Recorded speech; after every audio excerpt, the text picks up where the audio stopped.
আশা করি বন্ধুরা সকলেই ভালো আছেন। একজন বন্ধু আমার কাছে জানতে চেয়েছেন যে নতুন ট্রেডার যারা নতুন বিগিনার ট্রেডিংয়ে নেমেছেন বা নামছেন তারা তাদের এত লসের সম্ভাবনা কেন বেশি থাকে। তো আমি সবার আগে বলবো, এখন সমস্ত মানুষের মধ্যে একটা ধারণা তৈরি হয়েছে ইউটিউব দেখেই বোধহয় পৃথিবীতে সব কিছু শিখে ফেলা যায়। সেটা রান্না করা হোক, যে কোনো জিনিস সারানো হোক, সব কিছু শিখে ফেলা যায়।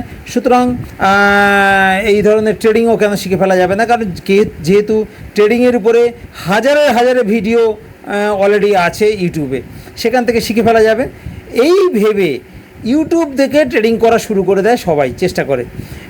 কোথাও শুরুতেই ট্রেনিং নেওয়ার চেষ্টা করে না, কোথাও শুরুতে পয়সার বিনিময়ে স্ট্র্যাটেজি নেওয়ার চেষ্টা করে না, ভাবে আমি শিখে ফেলবো ইউটিউব দেখে।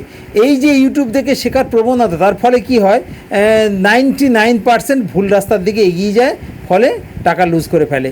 আমি তাদের পরামর্শ দেব যে যদি আপনাকে ট্রেডিং করতে হয় তাহলে অনুগ্রহ করে সবার আগে শিখুন কোথাও থেকে, এবং কোথাও থেকে স্ট্র্যাটেজি জোগাড় করুন, তারপর আপনি ট্রেডিং শুরু করুন।